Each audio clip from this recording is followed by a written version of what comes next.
Agri ഗുരുവിലേക്ക് എല്ലാവർക്കും സ്വാഗതം. അപ്പോൾ നമ്മളിന്ന് നോക്കുന്ന ഒരു വിഷയം എന്ന് പറയുന്നത് നാച്ചുറൽ ടോക്സിൻസ് ഇൻ ഫുഡ്.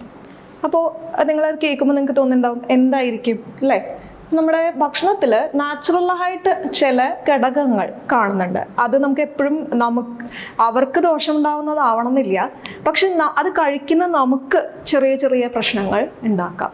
അങ്ങനെയുള്ള കുറച്ച് കാര്യങ്ങൾ, കുറച്ച് കോമ്പൗണ്ട്സ് നമ്മുടെ ഭക്ഷണങ്ങളിൽ കാണാറുണ്ട്. അത് വളരെ കോമൺ ആയിട്ട് നമുക്ക് കാണുന്ന കുറച്ച് കോമ്പൗണ്ട്സ് ആണ്. അപ്പോൾ അത് നമുക്ക് രണ്ട് രീതിയിലാണ് അതിനെ ക്ലാസിഫൈ ചെയ്തിട്ടുള്ളത്. ഒന്നെന്ന് പറഞ്ഞാൽ ആൻറ്റി ന്യൂട്രീഷണൽ ഫാക്ടേഴ്സ്. ആ പേര് പറയുന്ന പോലെ ആൻറ്റി ന്യൂട്രീഷണൽ, ഇപ്പോൾ ന്യൂട്രീഷന് അല്ലെങ്കിൽ ന്യൂട്രിയൻറ്റിന് എതിരെ നിൽക്കുന്ന കോമ്പൗണ്ടുകൾ, അതാണ് ആൻറ്റി ന്യൂട്രീഷണൽ ഫാക്ടേഴ്സ്.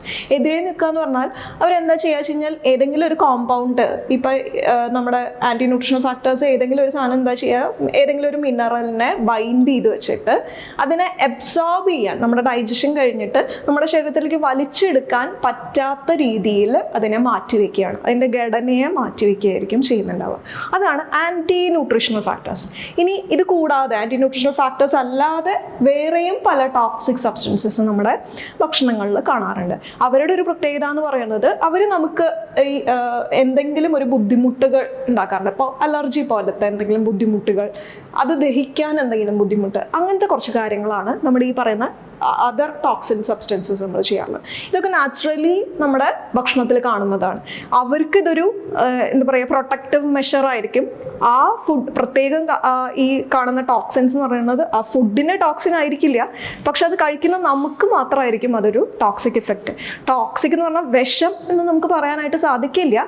ചെറിയ ബുദ്ധിമുട്ടുകൾ, ചെറിയ പ്രശ്നങ്ങൾ നമുക്ക് ഉണ്ടാക്കാറുണ്ട് എന്ന് മാത്രമേ ഉള്ളൂ. അപ്പോൾ അങ്ങനത്തെ കുറച്ച് ന്യൂട്രിയൻസിനെ നമുക്ക് കോമ്പൗണ്ട്സിനെ നമുക്ക് നോക്കാം.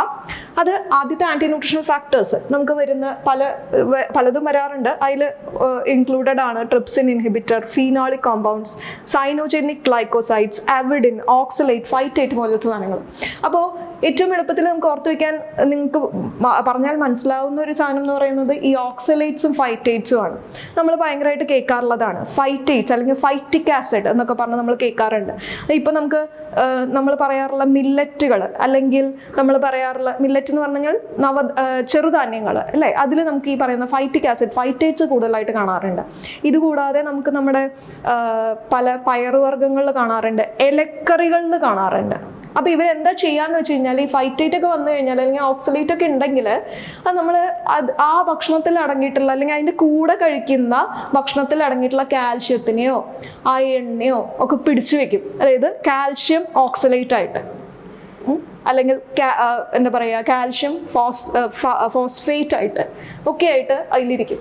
അപ്പോൾ എന്താ വെച്ച് കഴിഞ്ഞാൽ ഈ ഘടകം, ഈ കാൽഷ്യം ഓക്സലേറ്റ് അല്ലെങ്കിൽ കാൽഷ്യം ഫോസ്ഫേറ്റ്, അവർക്ക് എന്താ പ്രത്യേകിച്ച്, അവർ നമുക്ക് അബ്സോർബ് ആക്കാൻ പറ്റുന്ന രീതിയിലല്ല കിടക്കുന്നത്. നമ്മുടെ ശരീരത്തിന് ഈ പറയുന്ന കാൽഷ്യം ഓക്സലേറ്റിനെ ഒന്നും നമുക്ക് എന്ത് ചെയ്യാൻ പറ്റില്ല, അബ്സോർബ് ചെയ്യാൻ പറ്റില്ല. അപ്പോൾ എന്തായി, ആ കാൽഷ്യത്തിൻ്റെ അബ്സോർപ്ഷൻ അവിടെ തടയാൻ പറ്റും, അല്ലെങ്കിൽ അയണിൻ്റെ അബ്സോർപ്ഷൻ അവിടെ തടഞ്ഞു. അതാണ് ഇവർ ചെയ്യുന്ന ഒരു പ്രധാനപ്പെട്ട ഒരു കാര്യം എന്ന് പറയുന്നത്. അതേപോലെ അപ്പോൾ അതാണ് നമ്മുടെ ഓക്സലേറ്റ്സും അതുപോലെ ഫൈറ്റേറ്റ്സ് പോലെയുള്ള കാര്യങ്ങൾ. അതുപോലെ നമുക്ക് വരുന്ന ഒരു സാധനമാണ് നമ്മുടെ ഗോയിട്രോജൻ. ആ പേര് പറയുന്ന പോലെ നമുക്കറിയാം, നമ്മൾ ഈ തൈറോയിഡ് പ്രശ്നങ്ങളൊക്കെ ഉള്ള ആളുകളോട് നമ്മൾ പറയാറുണ്ട് ഈ എന്താ പറയുക, നമ്മുടെ ക്യാബേജ്, കോളിഫ്ലവർ, ബ്രൊക്കോളി ഇതൊന്നും കഴിക്കരുത് എന്ന് പറയാറുണ്ട്. അതിൻ്റെ കാരണം എന്ന് പറയുന്നത് ഈ ഗോയിറ്റർ, അതായത് നമ്മളെ അയഡിൻ കുറവ് മൂലമുണ്ടാവുന്ന ഒരു ഡിസീസാണ് ഗോയിറ്റർ അല്ലേ. അപ്പോൾ ആ ഗോയിറ്റർ വരാൻ കാരണമായിട്ടുള്ള ചില കോമ്പൗണ്ട്സ് ഉണ്ട്. അപ്പോൾ ഗോയിറ്റർ വരാൻ കാരണം എന്താണ്, അവരവിടെ ചെയ്യുന്നത് അയഡിൻ്റെ അബ്സോർപ്ഷൻ കുറയ്ക്കുകയാണ് ചെയ്യുന്നത്. അയഡിൻ്റെ അബ്സോർപ്ഷൻ കുറയ്ക്കുമ്പോൾ ഇത് നേരത്തെ ഞാൻ പറഞ്ഞ പോലെ അയഡിനെ പിടിച്ചു വെച്ചിട്ട് അതിനെ അബ്സോർബ് ചെയ്യാൻ പറ്റാത്ത രീതിയിലാവും. അപ്പോൾ സ്വാഭാവികമായിട്ടും അയഡിൻ നമ്മുടെ ശരീരത്തിൽ കിട്ടാതാവുമ്പോൾ സ്വാഭാവികമായിട്ട് നമുക്ക് എന്ത് വരും, ഗോയിറ്റർ വരും. അപ്പോൾ അതിനെ നമ്മൾ ഗോയിട്രോജൻസ് എന്ന് പറയുന്നു. അപ്പോൾ അത് കൂടുതലായിട്ട് നമ്മുടെ ഇലക്കറികളിലൊക്കെയാണ് കാണാറുള്ളത്, എസ്പെഷ്യലി ക്യാബേജ്, കോളിഫ്ലവർ പോലെയുള്ള കാര്യങ്ങൾ കാണാറുണ്ട്.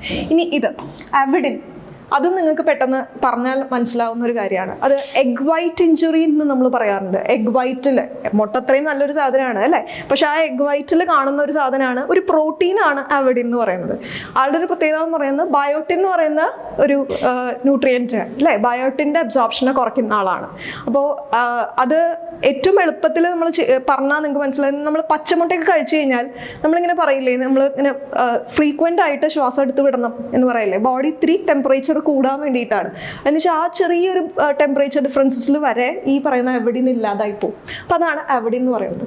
ഇനി ഈ ഗ്ലൈക്കോസൈഡ്സ്, സൈനോജനിക് ഗ്ലൈക്കോസൈഡ്സ് ഒക്കെ പറയുകയാണെങ്കിൽ നമുക്ക് പെട്ടെന്ന് ഓർത്തെടുക്കാൻ പറ്റുന്നത്, നമ്മുടെ ഉരുളക്കിഴങ്ങൊക്കെ മുളച്ച് വരുമ്പോൾ ഒരു പച്ച കളർ വരാറുണ്ട് അല്ലേ, ആ പച്ച കളറിൽ കാണുന്ന സാധനങ്ങളാണ് ഈ പറയുന്ന ഗ്ലൈക്കോസൈഡ്സ്, സൈനോജനിക് ഗ്ലൈക്കോസൈഡ്സ് പോലെയുള്ള സാധനങ്ങൾ. അതേപോലെ ഫീനോളിക് കോമ്പൗണ്ട്സിന്റെ എക്സാമ്പിൾ പറയുകയാണെങ്കിൽ നമുക്ക് പെട്ടെന്ന് ഓർത്തെടുക്കാൻ പറ്റുന്ന ഒരു സാധനമാണ് നമ്മുടെ ടാനിൻ അല്ലേ. നമ്മൾ ചായയിലും കാപ്പിയിലൊക്കെ, ചായയിലാണ് കൂടുതൽ കാണുന്നത് ആ ഒരു ചവർപ്പ് കിട്ടുന്ന ഒരു സാധനം, അതാണ് ടാനിൻ. അപ്പോൾ ആ ടാനിൻ വരുമ്പോൾ നമുക്ക് അയണിൻ്റെ ഒക്കെ അബ്സോർപ്ഷൻ നമുക്ക് ബുദ്ധിമുട്ട് വരാറുണ്ട്. അപ്പോൾ അങ്ങനെ പറഞ്ഞു പോകുകയാണെങ്കിൽ ഒരുപാട് സാധനങ്ങൾ നമുക്ക് ഇതിൽ പറയാറുണ്ട്. ഇനി അതേപോലെ ടോക്സിക് സബ്സ്റ്റൻസസ്, നിറയെ ടോക്സിക് സബ്സ്റ്റൻസസ് ഉണ്ട്. അത് പ്രശ്നം കൂടുതലും എന്താ വരിക എന്ന് വെച്ച് കഴിഞ്ഞാൽ, നമുക്കിത് കഴിക്കുമ്പോൾ എന്തെങ്കിലും ഒരു അലർജി, ഒരു പോയ്സണിങ് ആണ് കൂടുതലും സംഭവിക്കുന്നത് ഈ ടോക്സിക് സബ്സ്റ്റൻസ്. അപ്പോൾ അത് നമുക്ക് എടുത്തു പറയാൻ പറ്റുന്ന ഒരു കാര്യം എന്ന് പറയുന്നത് മഷ്റൂം പോയ്സണിങ്. നമ്മൾ മഷ്റൂം കഴിച്ചു കഴിഞ്ഞാൽ, അല്ലെങ്കിൽ ഷെൽഫിഷ് പോയ്സണിങ്, ഇതൊക്കെ കഴിച്ചു കഴിഞ്ഞാൽ ഒരു പ്രശ്നം എന്ന് പറയുന്നത്, നമുക്ക് സാധാരണ എന്തെങ്കിലും അലർജി വരുമ്പോൾ, ഏതെങ്കിലും ഒരു ഇലയൊക്കെ തൊട്ട് നമുക്ക് അലർജി വരുമ്പോൾ നമുക്ക് പുറത്ത് തൊലിയിൽ എന്തുണ്ട് വരും, നമ്മുടെ പൊന്തി വരാറുണ്ട് അല്ലേ, തടിപ്പ് വരാറുണ്ട്. അതേപോലെ നമ്മുടെ ഗ്യാസ്ട്രോ ഇൻഡസ്ട്രൈനൽ ട്രാക്റ്റിൽ ധാരാളമായിട്ട് തടിപ്പുകൾ വരികയും അതുമൂലം നമുക്ക് ശ്വാസം എടുക്കാനുള്ള ബുദ്ധിമുട്ട് വരികയും ചെയ്യാറുണ്ട്. പിന്നെ ചില ഇതിപ്പോൾ ഫൈറ്റോ ഈസ്ട്രജൻ എന്ന് പറഞ്ഞു കഴിഞ്ഞാൽ ആ പേര് പറയണ പോലെ പ്ലാന്റ് ഈസ്ട്രജൻ എന്നാണ് പറയാറുള്ളത്. അതിൻ്റെ ഒരു പ്രത്യേകത എന്ന് പറയുന്നത്, ഈസ്ട്രജൻ നമ്മുടെ സ്ത്രീകളിൽ കാണുന്ന ഒരു ഹോർമോണാണ് അല്ലെ ഈസ്ട്രജൻ. ആ ഈസ്ട്രജനെ പോലെ പെരുമാറുന്ന ഒരാളാണ് ഫൈറ്റോ ഈസ്ട്രജൻ. അപ്പൊ നമ്മുടെ ഫ്ലാക്സ് സീഡൊക്കെ നമ്മൾ കഴിക്കാറില്ലേ, അതിലൊക്കെ ഫൈറ്റോ ഈസ്ട്രജൻസ് ആണ് കൂടുതലായിട്ടുള്ളത്. അപ്പൊ അവരെന്ത് വെച്ച് കഴിഞ്ഞാൽ, നമ്മുടെ ശരീരത്തിൽ ഈസ്ട്രജൻ ഉണ്ട്, പോരാതെ ഈ ഈസ്ട്രജന്റെ സ്വഭാവം അതുപോലെ മിമിക് ചെയ്യാൻ കഴിവുള്ള ആളുകളാണ്. അപ്പോഴും നമ്മുടെ ഒരു മെറ്റബോളിസത്തിൽ വരുന്ന ഒരു ചെറിയ ചേഞ്ചസ് ആണ് വരുന്നത്. അങ്ങനെ ഇതിൽ പലതിലും നമുക്ക് ശരീരത്തിലേക്ക് ഒരു ടോക്സിൻ ആയിട്ട് തന്നെ, അല്ലെങ്കിൽ ഒരു പോയ്സണിങ് ആയിട്ട് തന്നെ വരുന്ന ഒരു കണ്ടീഷനാണ് വരുന്നത്. അപ്പോൾ ഇത്തരം ന്യൂട്രിയൻ അല്ലെങ്കിൽ നാച്ചുറൽ ടോക്സിൻസ് ഉള്ളത് കൊണ്ട് നമുക്ക് ഭക്ഷണം കഴിക്കാൻ പറ്റില്ല എന്ന് നമുക്ക് പറയാൻ പറ്റില്ല. ഇത്രയും സാധനങ്ങളെല്ലാം തന്നെ ശരിയായ രീതിയിൽ പ്രോസസ്സ് ചെയ്യുമ്പോൾ നമുക്ക് എന്തുണ്ടാവും, ഇതിനെയൊക്കെ നമുക്ക് ഇല്ലാതാക്കാനായിട്ടും കഴിയും. ഇപ്പോൾ ഒരു എക്സാമ്പിൾ പറയുകയാണെങ്കിൽ, നമ്മൾ പയർ ഒക്കെ പറയുമ്പോൾ അതിന് നമ്മൾ എന്ത് ചെയ്യാറുണ്ട്, കുതിർത്ത് വെക്കാറുണ്ട് അല്ലേ, അല്ലെങ്കിൽ നല്ലപോലെ വേവിക്കാറുണ്ട്. അതും പ്രത്യേകിച്ച് പ്രഷർ കുക്കറിലൊക്കെ ഇട്ട് വേവിക്കാറുണ്ട്. അതും അല്ലെങ്കിൽ നമ്മൾ എന്ത് ചെയ്യാറുണ്ട്, മുളപ്പിക്കാറുണ്ട് അല്ലേ. അപ്പം അങ്ങനെ ചെയ്യുന്നത് വഴി നമുക്ക് ഒരുവിധം എല്ലാ ആൻറ്റി ന്യൂട്രീഷണൽ ഫാക്ടേഴ്സും ഇല്ലാതാക്കാനായിട്ട് നമുക്ക് പറ്റാറുണ്ട്, അല്ലെങ്കിൽ അതിൻ്റെ അളവ് കുറയ്ക്കാനായിട്ടും നമുക്ക് അതിന് കൊണ്ടുണ്ടാവുന്ന ബുദ്ധിമുട്ടുകൾ കുറയ്ക്കാനും സാധിക്കാറുണ്ട്. അതേപോലെ ടോക്സിക് സബ്സ്റ്റൻസസും പലതും നമുക്ക് അതിൻ്റെ ഉപയോഗം നമുക്ക് കുറയ്ക്കാനായിട്ടും ലിമിറ്റ് ചെയ്താലൊക്കെ നമുക്ക് ഈ പറയുന്ന ബുദ്ധിമുട്ടുകൾ ആവാറൊക്കെ ഉണ്ട്. അപ്പോൾ ഇത്തരം കുറേ നാച്ചുറൽ ടോക്സിൻസ് ഉണ്ടെങ്കിലും നമ്മുടെ ഭക്ഷണം ഇപ്പോഴും ഗുണകരം തന്നെയാണ്. Thank you.